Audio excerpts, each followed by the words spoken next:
ಜನಗಳು ಎಲ್ಲಿ ಶಕ್ತಿವಂತರಿರ್ತಾರೆ ಅಂದರೆ ಅಲ್ಲಿ ಭಕ್ತರು ಇರ್ತಾರೆ ಅಂತ ಹೇಳಿ ಇವತ್ತು ತರಳಬಾಳಲ್ಲಿ ನಾನಿಲ್ಲಿ ಬಂದಾಗೆಲ್ಲ ಒಂದು ದೊಡ್ಡ ಭಕ್ತಾದಿಗಳ ಒಂದು ಸಮೂಹವನ್ನು ನಾನು ನೋಡ್ತಾ ಇದ್ದೀನಿ ಗುರುಗಳೇ.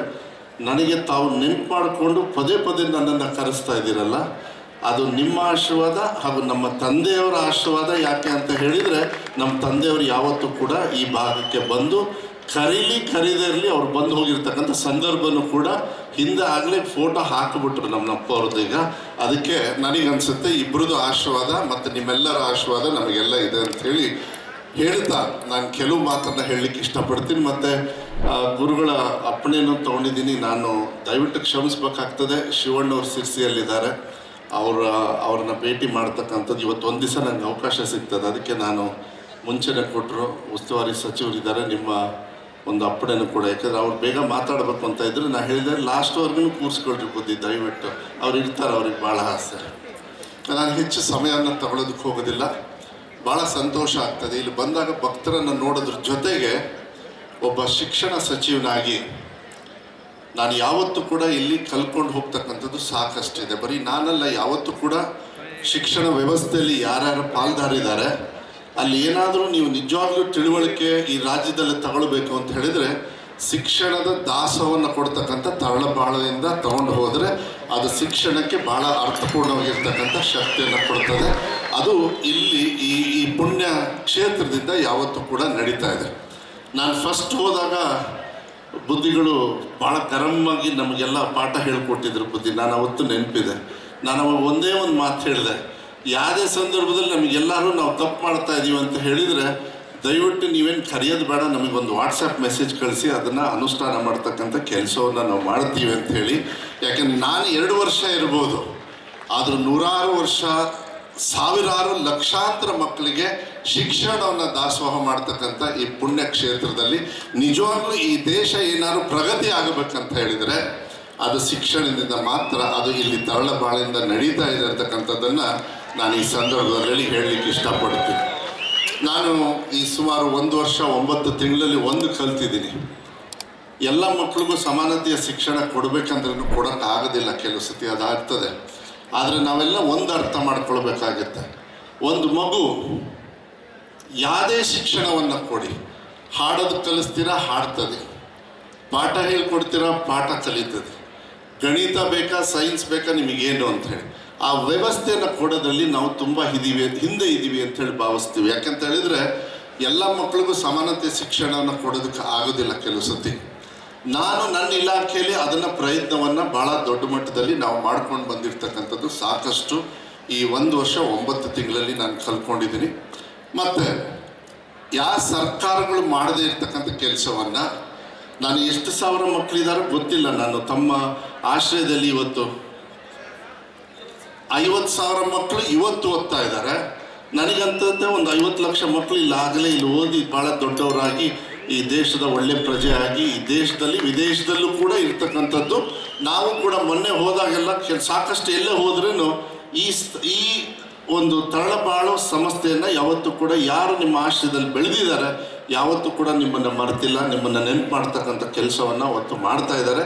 ಅಂಥ ವ್ಯಕ್ತಿಗಳನ್ನು ಅಲ್ಲಲ್ಲೇ ಭೇಟಿ ಮಾಡ್ತಕ್ಕಂಥ ಅವಕಾಶವನ್ನು ಕೂಡ ಇವತ್ತು ಸಿಗ್ತದೆ. ನಾನಿವತ್ತು ಶಿಕ್ಷಣ, ಕಲೆ, ಸಂಸ್ಕೃತಿ ಎಷ್ಟು ಅಂತ, ಯಾಕೆಂದರೆ ಶಿಕ್ಷಣ ಇಲ್ಲ ಅಂದರೆ ಕಲೆ ಉಳಿಸ್ತಕ್ಕಂಥದ್ದು ಆಗೋದಿಲ್ಲ. ಪಾರಂಪರಿಕವಾಗಿ ಬರ್ತದೆ, ಕಲೆ ಉಳಿಸ್ಕೊಂಡು ಬೆಳೆಸ್ಕೊಂಡು ಹೋಗ್ತಕ್ಕಂಥ ಕೆಲಸ. ಇವೆರಡರ ಜೊತೆಗೆ ಸಂಸ್ಕೃತಿ, ಇಲ್ಲಿ ಬಂದು ನಾವು ಏನಾದ್ರು ಗೌರವದಿಂದ ಪೂಜ್ಯ ಅಂತ ಹೇಳಬೇಕಂದ್ರೆ ಆ ಸಂಸ್ಕೃತಿ ಬೇಕಾಗ್ತದೆ. ಆ ಸಂಸ್ಕೃತಿಯನ್ನು ಉಳಿಸ್ಕೊಂಡು ಹೋಗ್ತಕ್ಕಂಥ ಒಂದು ವೇದಿಕೆಯನ್ನು ಇವತ್ತು ತರಳಬಾಳದಿಂದ ಇವತ್ತು ಆ ವಿಚಾರ ವೇದಿಕೆಯಲ್ಲಿ ಇವತ್ತು ಏನು ವ್ಯವಸ್ಥೆಯನ್ನು ಮಾಡಿದ್ದಾರೆ, ಮುಂದಿನ ಪೀಳಿಗೆಗೆ ಇದು ಉದಾಹರಣೆ ಆಗಿ ಅದು ಗಟ್ಟಿಯಾಗಿ ಶಿಕ್ಷಣ ಮತ್ತು ಕಲೆ ಮತ್ತು ಸಂಸ್ಕೃತಿ ಅದು ಉಳಿಸ್ತಕ್ಕಂಥ ವ್ಯವಸ್ಥೆ ಈ ವೇದಿಕೆಯಿಂದ ಆಗ್ತದೆ. ಆದರೆ ನಾನು ಸಂಸ್ಕೃತಿ ಕಲೆ ಅದು ಜೊತೆಗಿರೋದ್ರಿಂದ ಶಿಕ್ಷಣ ಸಚಿವನಾಗಿ ಕೆಲವು ಮಾತನ್ನು ನಾನು ಹೇಳಲಿಕ್ಕೆ ಇಷ್ಟಪಡ್ತೀನಿ. ನಾನು ಶಿಕ್ಷಣ ಸಚಿವನಾದಮೇಲೆ ಸಾಕಷ್ಟು ಸಮಸ್ಯೆಗಳು ನನ್ನ ಇಲಾಖೆಯಲ್ಲಿದೆ. ಸುಮಾರು 76,000 ಶಾಲೆ ಬುದ್ಧಿ ನಿಮ್ಮ ಸಂಸ್ಥೆನೂ ಸೇರಿ ಆ ಸಂಸ್ಥೆಗಳನ್ನು ಸೇವೆ ಮಾಡ್ತಕ್ಕಂಥ ಭಾಗ್ಯ ಒಬ್ಬ ಶಿಕ್ಷಣ ಸಚಿವನಾಗಿ ಸುಮಾರು 76,000 ಶಾಲೆ ಕಾಲೇಜುಗಳು ಇವತ್ತು ನನ್ನ ರಾಜ್ಯದ ಒಂದು ಇತಿಮಿತಿಯಲ್ಲಿ ಸೇವೆ ಮಾಡ್ತಕ್ಕಂಥ ನಮ್ಮ ಮಕ್ಕಳಿಗೆ ಸೇವೆ ಮಾಡ್ತಕ್ಕಂಥ ಕೆಲಸ ಬರ್ತಾರೆ. ಅದರಲ್ಲಿ ಸುಮಾರು 1,08,00,000 ಮಕ್ಕಳಿಗೆ ನಾನು ಸೇವೆ ಮಾಡ್ತಕ್ಕಂಥ ಕೆಲಸವನ್ನು, ಅನುದಾನಿತ ಶಾಲೆ ಮತ್ತು ಸರ್ಕಾರಿ ಶಾಲೆ ಅಂದರೆ ಹೆಚ್ಚು ಕಮ್ಮಿ ಒಂಥರ ಸರ್ಕಾರಿ ಸಹಭಾಗಿತ್ವದಲ್ಲಿ ಅನುದಾನಿತ ಶಾಲೆನೂ ಕೂಡ ಅದು ಬರ್ತದೆ. ಸುಮಾರು 57 ಲಕ್ಷ ಮಕ್ಕಳು ಇವತ್ತು ನಮ್ಮ ಶಾಲೆಯಲ್ಲಿ ಅವರಿಗೆ ಓದ್ತಕ್ಕಂಥ ಮತ್ತು ಅವರಿಗೆ ಸೇವೆ ಮಾಡ್ತಕ್ಕಂಥ ಕೆಲಸ ಇವತ್ತು ನಾವು ಮಾಡ್ತಾ ಇದ್ದೀವಿ. ಶೂಸು, ಸಾಕ್ಸು, ಬುಕ್ಸು, ಯೂನಿಫಾರ್ಮು, ಮಧ್ಯಾಹ್ನದ ಊಟ, ಮಧ್ಯಾಹ್ನದ ಪೌಷ್ಟಿಕತೆಗೆ ಬಾಳೆಹಣ್ಣು ಮತ್ತು ಬೇರೆ ಬೇರೆ ಅವರಿಗೆ ಪೌಷ್ಟಿಕತೆಯನ್ನು ಕೊಡ್ತಕ್ಕಂಥದ್ದು. ಇವತ್ತು ಬುದ್ಧಿ ನನಗೆ ಭಾಳ ಸಂತೋಷ ಏನು ಅಂತೇಳಿ, ಸರ್ಕಾರಿ ವ್ಯವಸ್ಥೆಯಲ್ಲಿ ಯಾರೂ ಇನ್ವೆಸ್ಟ್ ಮಾಡಲ್ಲ, ನಿಮಗೆ ಗೊತ್ತಿದೆ. ಸರ್ಕಾರ ಅಂತ ಹೇಳಿದರೆ ಬೇರೆ ಬೇರೆ ಚಿಂತನೆಯನ್ನು ಹೋಗ್ಬಿಡ್ತದೆ. ಆ ವಿಶ್ವಾಸ ತಗೊಳ್ಬೇಕಾಗಿತ್ತು. ಯಾಕಂದರೆ ಸರ್ಕಾರಿ ಶಾಲೆ ಅಂದ ತಕ್ಷಣ ವಿಶ್ವಾಸನೇ ಇಲ್ಲ ಜನರಿಗೆ, ನಾವು ಸರ್ಕಾರಿ ಶಾಲೆಗೆ ಕಳಿಸುವ ಆ ವಿಶ್ವಾಸದ ಕೊರತೆ ಇರೋದ್ರಿಂದ ಆ ಸಿಸ್ಟಮ್ನ ಏನು ನಾವು ಕ್ರಿಯೇಟ್ ಮಾಡಬೇಕಾಯ್ತು ಒಂದು ಕ್ರಿಯೇಟ್ ಮಾಡಿ ಇವತ್ತು ಅದಕ್ಕೆ ಎಲ್ಲೋ ಒಂದು ರೀತಿಯಲ್ಲಿ ಅಜೀಂ ಪ್ರೇಮ್ಜಿ ಫೌಂಡೇಶನ್ ಅವರು ಸುಮಾರು ನಮ್ಮ ವ್ಯವಸ್ಥೆಯನ್ನು ನಂಬಿ ನಾವು ಶಿಕ್ಷಣ ಎಲ್ಲಿಗೆ ತೊಗೊಂಡು ಹೋಗ್ತಾ ಇದ್ದೀವಿ, 2 ವಿಚಾರನ ನಾನು ಹೇಳಲಿಕ್ಕೆ ಇಷ್ಟಪಡ್ತೀನಿ. ಅಜೀಂ ಪ್ರೇಮ್ಜಿ ಫೌಂಡೇಶನ್ ಅವರು ಪೌಷ್ಟಿಕತೆಗೆ ಸುಮಾರು 1,591 ಕೋಟಿಯನ್ನು ಇವತ್ತು ಉಚಿತವಾಗಿ ನನ್ನ ಇಲಾಖೆಗೆ ನಮ್ಮ ಮಕ್ಕಳಿಗೆ ಸೇವೆ ಮಾಡ್ತಕ್ಕಂಥದ್ದನ್ನು 1,591 ಕೋಟಿ ಕೊಟ್ಟಿದ್ದಾರೆ ಬುದ್ಧಿ. ಅಂದರೆ ನಮ್ಮ ವ್ಯವಸ್ಥೆ ಇದೆ, ಯಾವುದು ನಾವು ತಪ್ಪ ಹಾದಿಗೆ ಹೋಗದೆ ಇರತಕ್ಕಂಥ ಒಂದು ವ್ಯವಸ್ಥೆಯನ್ನು ನಾವು ಸೃಷ್ಟಿ ಮಾಡಿರ್ತಕ್ಕಂಥದ್ದು ಅದು ಭಾಳ ಮುಖ್ಯ. ಯಾಕೆಂದರೆ ನಾವು ಸರ್ಕಾರದ ಹಣದ ಜೊತೆಗೆ ಬೇರೆಯವ್ರ ಸಹಭಾಗಿತ್ವವನ್ನು, ಯಾಕೆಂದರೆ ನೀವು ಮಾಡ್ತಾ ಇದ್ದೀರಿ, ನಾವು ಸಂಬಳ ಕೊಡ್ಬೋದು ಯಾವುದೋ ಅನುದಾನಿತ ಶಾಲೆಯಲ್ಲಿ, ಆದರೆ ಆ ಕಟ್ಟಡ ಕೊಟ್ಟು ವ್ಯವಸ್ಥೆಯನ್ನು ಕೊಡ್ತಕ್ಕಂಥದ್ದು ವ್ಯವಸ್ಥೆಯನ್ನು ಆ ಮಕ್ಕಳಿಗೆ ಕೊಡ್ತಕ್ಕಂಥದ್ದನ್ನು ಸಹಭಾಗಿತ್ವ ಆದರೆ ಮಾತ್ರ ಅದು ಸಾಕ್ತದೆ. ಆವಾಗ ನಾವು ಸಮಾನತೆಯ ಶಿಕ್ಷಣನ ಕೊಡೋದಕ್ಕೆ ನಮಗೆ ಅವಕಾಶ ಆಗ್ತದೆ. ಅದ್ರ ಜೊತೆಗೆ ಗೊತ್ತಿಲ್ಲ, ಒಂದು 30-40 ವರ್ಷದಿಂದ ನಮ್ಮ ಸುಧಾಕರ್ ಅವರು ಕೂಡ ಇದ್ದಾರೆ. ಅವ್ರಿಗೆ ಮೊನ್ನೆ ನಾನು ಹೇಳಿದೆ, ನಮಗೆ ಗೊತ್ತಿದೆ ನಮ್ಮ ಶಿಕ್ಷಣ ಇಲಾಖೆಗೆ ಏಷ್ಯನ್ ಡೆವಲಪ್ಮೆಂಟ್ ಬ್ಯಾಂಕಿಂದ, ಬುದ್ಧಿಯವರೇ, ಏಷ್ಯನ್ ಡೆವಲಪ್ಮೆಂಟ್ ಬ್ಯಾಂಕ್ 2,000 ಕೋಟಿ ಶಿಕ್ಷಣಕ್ಕೆ ಕರ್ನಾಟಕ ಪಬ್ಲಿಕ್ ಶಾಲೆಗಳನ್ನು ಇಡೀ ರಾಜ್ಯ ಮಟ್ಟದಲ್ಲಿ ಮಾಡೋದಕ್ಕೆ 400 ಶಾಲೆ ಮಾಡಲಿಕ್ಕೆ ಇವತ್ತು 2,000 ಕೋಟಿಯನ್ನು ನಾವು ಆರ್ಥಿಕ ಸಹಾಯವನ್ನು ADB ಬ್ಯಾಂಕಿಂದ ಕೊಟ್ಟಿರ್ತಕ್ಕಂಥ. ಅವ್ರು ಅಷ್ಟು ಈಸಿಯಾಗಿ ಕೊಡೋದಿಲ್ಲ. ವಿಶ್ವಾಸ ಮತ್ತು ಆ ರೂಟು ಇವರು ಸರಿ ಹಾದಿಯಲ್ಲಿ ಇದ್ದಾರೆ ಅಂತಕ್ಕಂಥದ್ದು ಇದ್ದರೆ ಮಾತ್ರ ಇನ್ವೆಸ್ಟ್ ಮಾಡ್ತಾರೆ, ಇಲ್ಲ ಅಂದರೆ ಮಾಡೋದಿಲ್ಲ. ಶಿಕ್ಷಣ ವ್ಯವಸ್ಥೆಗೆ ಒಂದು ವಿಶ್ವಾಸವನ್ನು ತಗೊಳ್ಳಿದೆ. ಸರ್ಕಾರದ ಮಟ್ಟದಲ್ಲಿ ಭಾಳ ಕಷ್ಟ. ಆ ವಿಶ್ವಾಸವನ್ನು ಇವತ್ತು ನಾವು ಸೃಷ್ಟಿ ಮಾಡಿ ಬೇರೆ ಬೇರೆ ಸಹಕಾರವನ್ನು ತಗೊಂಡು ಹೋಗ್ತಕ್ಕಂಥ ಕೆಲಸವನ್ನು ನಾವು ಮಾಡ್ತಾ ಇದ್ದೀವಿ. ಇದ್ರ ಜೊತೆಗೆ ಬುದ್ಧಿ, ನಾವು ನಮ್ಮ ಶಾಲೆ ನಮ್ಮ ಜವಾಬ್ದಾರಿ ಅಂತೇಳಿ ಮಾಡಿದ್ದೀವಿ. ನಾನು ಈ ರಾಜ್ಯದ ಜನರಿಗೆ ನಾನು ನೆನಪು ಮಾಡಲಿಕ್ಕೆ ಇಷ್ಟಪಡ್ತೀನಿ. ನಮ್ಮ ಸರ್ಕಾರಿ ಶಾಲೆಯ ಶಕ್ತಿ ಹೆಂಗೆ ಅಂತ ಹೇಳಿದರೆ, ಇವತ್ತು ಮಾನ್ಯ ಸಿದ್ದರಾಮಯ್ಯ ಅವರು ಮುಖ್ಯಮಂತ್ರಿಗಳಾಗಿದ್ದಾರೆ.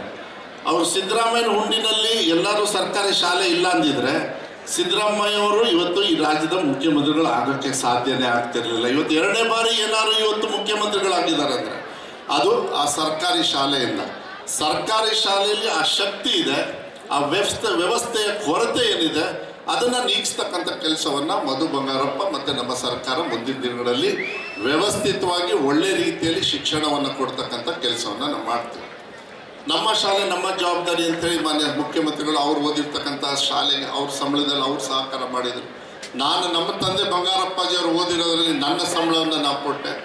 ಇಡೀ ರಾಜ್ಯದಲ್ಲಿ ಸುಮಾರು 46,000 ಶಾಲೆಗಳಲ್ಲಿ ಸುಮಾರು 39,000 ಓಲ್ಡ್ ಸ್ಟೂಡೆಂಟ್ಸ್ ಅಸೋಸಿಯೇಷನ್ ಮಾಡಿದ್ದೀನಿ ಬುದ್ಧಿ ಸರ್ಕಾರಿ ಶಾಲೆಯಲ್ಲಿ. ಅದ್ರ ಜೊತೆಗೆ ಸುಮಾರು 36,000 ವಾಟ್ಸಪ್ ಗ್ರೂಪ್ ಮಾಡಿದ್ದೀವಿ. ಯಾರು 500 ರೂಪಾಯಿಂದ ದೇಣಿಗೆಯನ್ನು 5 ಕೋಟಿವರೆಗೂ ಕೊಟ್ಟಿದ್ದಾರೆ. ಅದನ್ನು ವಾರದಲ್ಲಿ 2 ದಿವಸ ಮಂಗಳವಾರ ಮತ್ತು ಶುಕ್ರವಾರ ಆ ವಿಡಿಯೋನ ಅದರೊಳಗೆ ಹಾಕ್ತೀನಿ. ಅದು ನೋಡಿದ ತಕ್ಷಣ ಏನಾಗುತ್ತೆ, ಬೇರೆಯವರಿಗೆ ಒಂದು ಸ್ಫೂರ್ತಿ, ನನ್ನ ಶಾಲೆಯಲ್ಲಿ ನಾನು ಸಹಕಾರ ಮಾಡಬೇಕಂತ. ನೀವು ನಂಬಲ್ಲ, ಇಷ್ಟುವರೆಗೂ ಸುಮಾರು 150 ಕೋಟಿ ಆ ಓಲ್ಡ್ ಸ್ಟೂಡೆಂಟ್ಸ್ ಅಸೋಸಿಯೇಷನ್ ಅವರು ಓದಿರ್ತಕ್ಕಂಥ ಶಾಲೆಗೆ ಕೊಟ್ಟಿರ್ತಕ್ಕಂಥದ್ದಿದೆ. ಯಾಕಂದರೆ ಸರ್ಕಾರನೇ ಕೊಡೋದು ಅಲ್ಲ, ನಾವು ಎಲ್ಲಿಂದ ಬಂದಿದ್ದೀವಿ ಅದನ್ನು ನಾವು ನೋಡಲಿಲ್ಲ ಅಂದರೆ, ನಾವು ತರಳಬಾಳೆಯಿಂದ ನಾವು ಶಿಕ್ಷಣವನ್ನು ತಗೊಂಡಿದ್ದೀವಿ ಅಂತ ಹೇಳಿದರೆ ತರಳಬಾಳೆಗೆ ನಾವು ಒಂದು ಗೌರವವನ್ನು ಮತ್ತು ನಮ್ಮ ಶಕ್ತಿಯನ್ನು ಧಾರೆ ಎಳಿತಕ್ಕಂಥ ಕೆಲಸ ಮುಂದಿನ ದಿನದಲ್ಲಿ ಇಲ್ಲಿರ್ತಕ್ಕಂಥವ್ರು ನೀವು ಮಾಡಬೇಕು. ಯಾರ್ಯಾರು ಇಲ್ಲಿ ಬೆಳೆದು ಹೋಗಿದ್ದಾರೆ ಅವರು ಕೂಡ ಮಾಡಿದಾಗ ಮಾತ್ರ ಆ ಶಿಕ್ಷಣಕ್ಕೆ ನೀವು ಗೌರವವನ್ನು ಕೊಟ್ಟಿದ್ದೀರಿ. ಏನು ಆ ಉದಾರತೆಯನ್ನು ಈ ಕ್ಷೇತ್ರದಿಂದ ನೀವು ಓದಿದ್ದೀರಿ ಬಂದಿದ್ದೀರಿ, ಅದು ಬರಬೇಕಾಗ್ತದೆ. ನಾನು ಹೆಚ್ಚು ಮಾತಾಡೋಕ್ಕೆ ಹೋಗೋದಿಲ್ಲ ಅಂದರೆ, ಆದರೆ ಕೊನೆಯಲ್ಲಿ ನಾನು ಇಲ್ಲಿ ಇರ್ತಕ್ಕಂಥ ಎಲ್ಲರಿಗೂ ಕೂಡ ಮಕ್ಕಳಿಗೆ ನಾನು ಶಾಲೆಗೆ ದಾಖಲೆ ಮಾಡೋದು ಮುಖ್ಯ ಅಲ್ಲ. ಮಕ್ಕಳನ್ನ ಶಾಲೆಗೆ ದಾಖಲೆ ಮಾಡೋದು ಮಾತ್ರ ಮುಖ್ಯ ಅಲ್ಲ. ದಯವಿಟ್ಟು ಮಕ್ಕಳನ್ನ ಶಾಲೆಗೆ ದಿನ ಕಳಿಸಿ. ಜಾತ್ರೆ ಇದೆ, ಇಲ್ಲಿ ಬರಬೇಕು, ಓಕೆ. ಬೆಳಗ್ಗೆ ನೆನ್ಪಿಡ್ಕೊಳ್ಳಿ, ನಿಮ್ಮ ಮಕ್ಕಳಿಗೆ ಶಾಲೆ ಇದೆ, ಅಲ್ಲಿಗೆ ಮಾತ್ರ 100ಕ್ಕೆ ನೀವು ಕಳಿಸ್ಲೇಬೇಕು. ಅದನ್ನು ಮಾತ್ರ ನೀವು